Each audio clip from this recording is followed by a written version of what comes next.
Student athletes in college and high school athletic programs may suffer from physical, mental, or emotional injuries at some point during their time as athletes.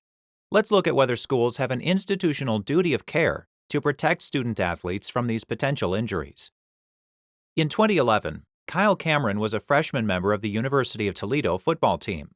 One day after the team's official practice had ended, the seniors on the team asked the freshman players to stay on the field to compete in a student-led competition known as the Freshman Olympics.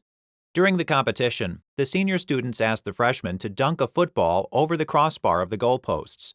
While attempting to dunk the football, Cameron jumped off the back of another player. Cameron fell backward and hit his head on the ground. As a result of his fall, Cameron suffered a brain injury and was no longer able to play football. Cameron sued the university, claiming that the university was negligent and violated state hazing restrictions in the Ohio State Code. The university asserted a statutory affirmative defense to the hazing claim because the university had a policy that prohibited hazing.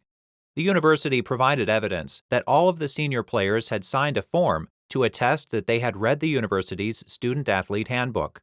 The student-athlete handbook contained the university's student code of conduct, which explicitly held that hazing wouldn't be tolerated.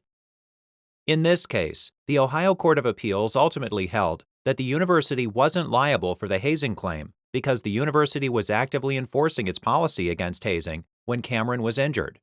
The holding from this case shows that if a university is actively enforcing a school policy that prohibits hazing, then the university will likely not be found liable for hazing that is carried out by individual students.